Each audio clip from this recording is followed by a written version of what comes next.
Quel est le bilan de l'accord de Paris conclu il y a exactement 10 ans? Les Nations Unies prévoient que le climat pourrait se réchauffer de 2,8 degrés d'ici la fin du siècle.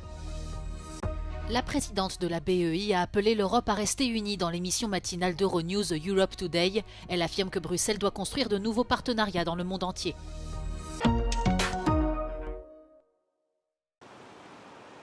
Il y a 10 ans, jour pour jour, le 12 décembre 2015, les dirigeants de 195 pays réunis en France lors de la COP21 ont ratifié l'accord de Paris. Dans un moment décrit par beaucoup comme historique, les pays signataires s'engageaient alors à renforcer la riposte mondiale à la menace des changements climatiques. Objectif principal fixé dans l'accord, limiter le réchauffement de la planète à 1,5 degré Celsius au-dessus des niveaux pré-industriels. Mais 10 ans plus tard, la mission est loin d'être remplie.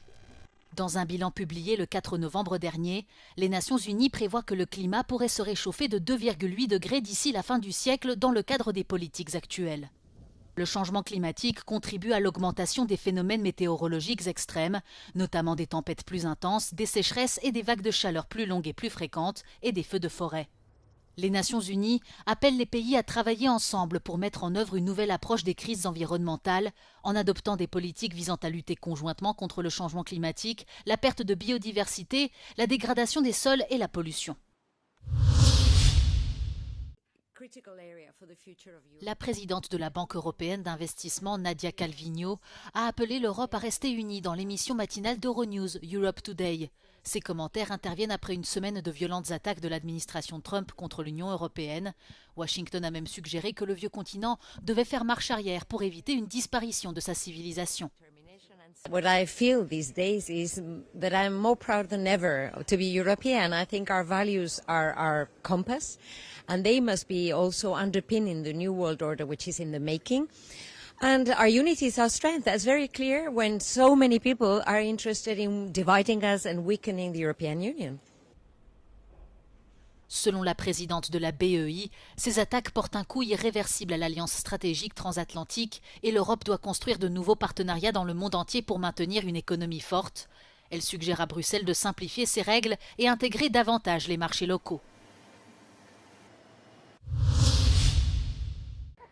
Le parti de Giorgia Meloni, Fratelli d'Italia, réuni pour sa convention annuelle. Atreyu 2025 assure à ses membres qu'ils sont devenus forts et a pour mantra que l'Italie a la tête haute.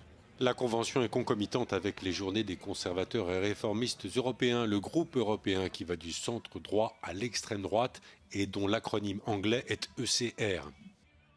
Nicola Procaccini est le co-président du groupe et il est invité à la convention de Fratelli d'Italia dont il est également membre.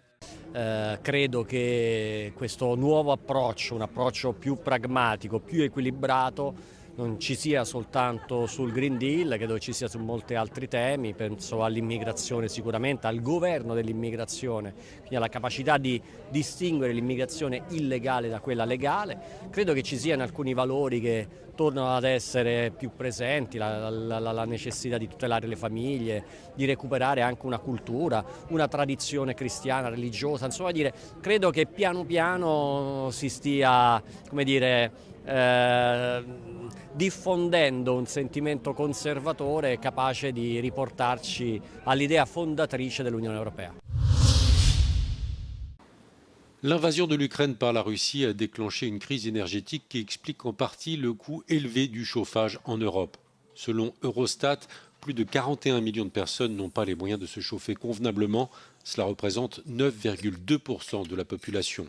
Au sein de l'UE, la proportion des personnes incapables de chauffer leur logement va de 19% en Bulgarie et en Grèce à 2,7% en Finlande. La précarité énergétique est principalement due à 3 causes profondes. Le volume élevé des dépenses des ménages consacrés à l'énergie, des revenus faibles et la mauvaise performance énergétique des bâtiments. La proportion des personnes incapables de se chauffer diminue progressivement depuis 2011. Elle a atteint son niveau le plus bas en 2019 et 2021 avant de repartir à la hausse. L'année dernière a été marquée par une nouvelle baisse. Selon la Commission européenne, la tendance positive est le résultat des mesures d'efficacité énergétique et de la baisse des prix du gaz et de l'électricité.